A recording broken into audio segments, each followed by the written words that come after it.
kiai saya saat sakit, dokter sudah menyimpulkan tuh secara medis, tinjauan medis paling berapa lama, sekian. Tapi ternyata masih sehat, sehat lagi. Tapi beliau kalimatnya begini, ya Allah, kapan waktunya itu? Katanya, udah rindu. Kapan waktunya pulang nih? Tuh. Pernah nggak begitu tuh? Ya Allah, sudah kangen, pengen cepat pulang. Pernah nggak begitu? Enggak. Enggak. Gitu tuh. Dulu ada Syekh Jamaluddin Al-Afghani, seorang pemikir, ulama, ngajar di kampusnya. Terus tiba-tiba beliau tuh kurang sehat gitu. Akhirnya dianjurkan untuk di MRI ya. Ke rumah sakit, di scan, di MRI. Hasilnya datang 2 pekan berikutnya. Yang diminta ngambil itu mahasiswa senior. Ini kisah nyata. Begitu diambil, diterangkan kan oleh dokter, tahu isinya. Itu sepanjang jalan nangis, gak sanggup masuk kelas, sayanya sedang mengajar. Sayanya sedang ngajar. Gak bisa masuk, duduk, nangis, terus viral di mahasiswanya, semua nangis. Saya nanya, kenapa kalian menangis?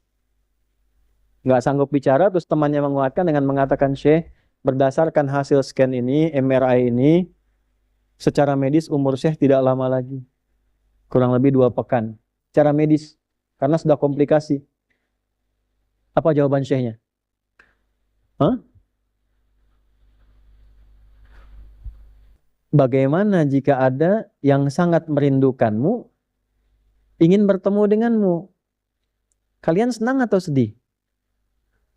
Ibu nih rindu anak gak pernah ketemu, Bu. Sekolah di luar negeri, sudah 10 tahun, mau ketemu ibu. Ibu senang gak? Senang kan? Senang, kata mereka. Allah itu sudah kangen sama saya.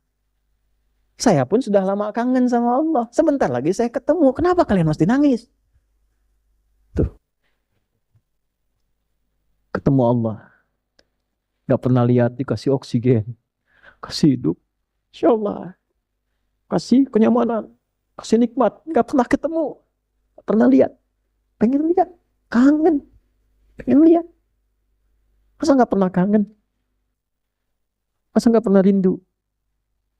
Faman kana yarju liqa'a rabbih, siapa yang sudah rindu ketemu Allah, falyamal amalan shalihan wala yusyrik bi ibadati rabbih ahada. Tiap Jumat tuh kita karena kangen.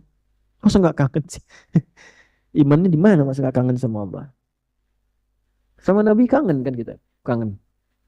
Rindu sama Nabi. Nggak pernah ketemu. Sayang kita nggak pernah rindu. Kita sholawat terus nggak pernah ketemu. Sekali kita ke Madinah, Masya Allah, tenang.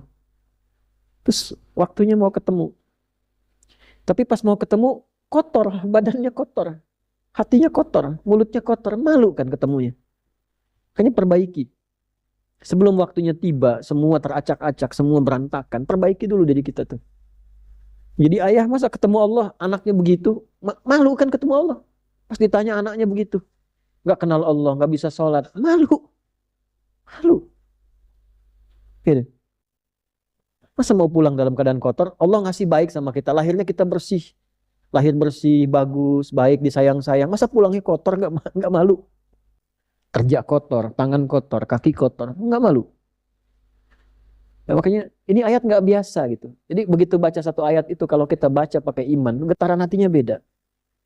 Ada sesuatu yang nggak sama gitu. Makanya begitu lihat matahari, belajar sebulan nih, belajar ya sebulan.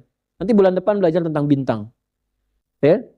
Wa idzan nujumun kadarat. Nanti belajar tentang gunung. Wa idzal jibalu suyirat. Yang naik-naik gunung ingat Allah enggak tuh? Masa cuma pasang status aja? Pasang status naik, ya enggak apa-apa, enggak salah secara duniawi. Tapi ingat Allah enggak? Iman kita ada enggak? Apa bedanya pendaki gunung yang mukmin dengan yang belum beriman? Ya, nancepin bendera bagus, enggak apa-apa. Enggak ada masalah. Tapi ingat Allah enggak? Makanya seringkali dalam pendakian itu Allah kasih keadaan-keadaan yang secara spiritual membuat kita semakin harus ingat dengan Allah. Ada kondisi yang beda. Nah, cobalah dibuat agak begitu tuh supaya suasana hatinya nyaman tuh.